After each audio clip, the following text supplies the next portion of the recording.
চলুন আজ আমরা একটু ঘুরে আসি প্রাচীন ব্যাবিলন থেকে। দেখব সেখানকার কিছু চিরন্তন আর্থিক জ্ঞান, যা অবাক করা ব্যাপার হলেও আজও আমাদের পথ দেখাতে পারে।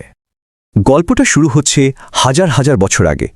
বানসির নামে একজন রথ নির্মাতা ছিলেন, যার মনে সবসময় একটা প্রশ্ন ঘুরপাক খেত। ভাবুন একবার, ব্যাবিলন ছিল তখনকার সবচেয়ে ধনী শহর, কিন্তু এত ধন সম্পদের মাঝে থেকেও বানসির কিছুতেই বুঝে উঠতে পারছিলেন না যে তার মানিব্যাগটা কেন সবসময় খালি পড়ে থাকে। তো এই প্রশ্নের উত্তর খুঁজে বের করতেই হবে। বানসির আর তার বন্ধু মিলে গেলেন শহরের সবচেয়ে ধনী মানুষ আরকাদের কাছে। ভাবলেন, যদি কেউ এর রহস্য জানে তো ওহি আরকাদ। আরকাদ তাদের যা বললেন সেটা বেশ অবাক করার মতো। তিনি বললেন, শোনো, সম্পদ কিন্তু কোনো ভাগ্য বা হঠাৎ পাওয়া জিনিস নয়। এটা একটা বিজ্ঞান, একটা পদ্ধতি যা তিনি নিজে শিখেছেন এবং অন্যদেরও শেখাতে চান। এমনকি স্বয়ং রাজাও আরকাদের এই জ্ঞান দেখে মুগ্ধ হয়েছিলেন।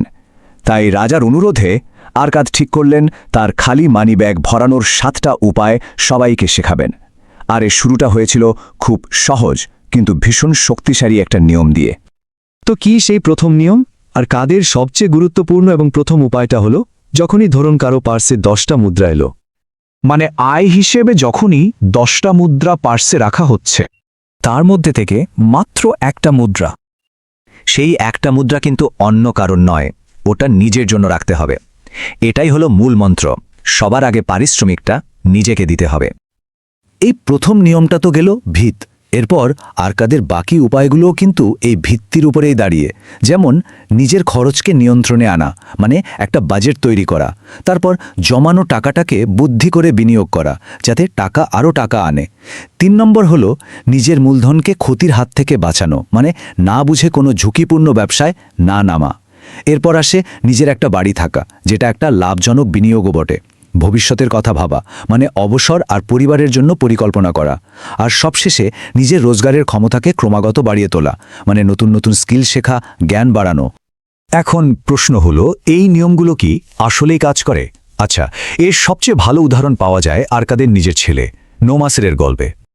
গল্পটা হলো, আরকাদ তার ছেলেকে এক থলে সোনা আর জ্ঞানের একটা ফলক দিয়ে 10 বছরের জন্য পাঠিয়ে দিয়েছিলেন। কিন্তু নোমাসের কি করল? প্রথম বছরেই ভুলভাল বিনিয়োগ করে সব সোনা হারিয়ে ফেলল। যখন একেবারে নিঃস্ব, তখন সে ওই জ্ঞানের ফলকটা মন দিয়ে পড়া শুরু করল আর ওই আইনগুলো কাজে লাগাতে শুরু করল।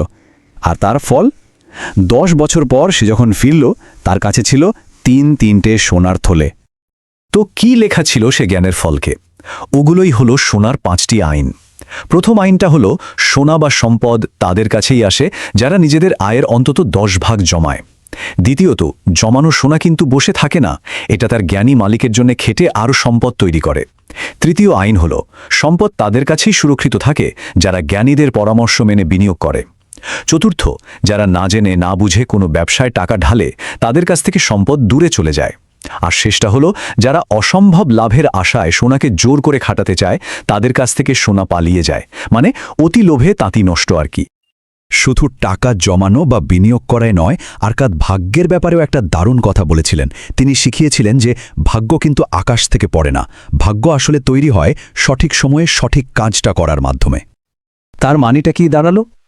সোজা কথায়, ভাগ্য তাদেরই সঙ্গ দেয় যারা সুযোগ এলে সেটাকে লুফে নেয়, দ্বিধা করে বসে থাকে না।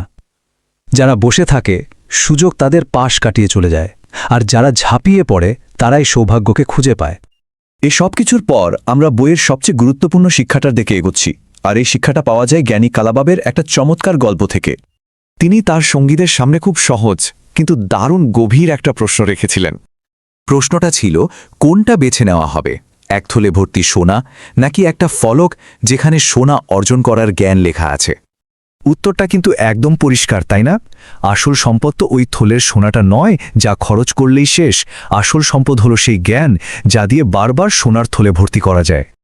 তাহলে পুরো ব্যাবিলনের গল্প থেকে আমরা কি শিখলাম? যদি এক কথায় বলি, তাহলে মূল বিষয়টা খুব সহজ।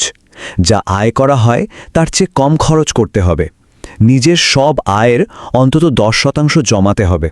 আর সেই জমানো টাকাটা বিশেষজ্ঞদের সাহায্য নিয়ে বুদ্ধি করে বিনিয়োগ করতে হবে। আর সবচেয়ে বড় শিক্ষাটা হলো, আসল সম্পদ টাকা নয়, জ্ঞান। সব তো জানা হলো, কিন্তু সবচেয়ে জরুরি আর কঠিন কাজটা হলো শুরু করা। তাই ভাবার বিষয় হলো এই আর্থিক সচ্ছলতার পথে প্রথম পদক্ষেপ হিসেবে আজ কোন নিয়মটা দিয়ে শুরু করা যায়।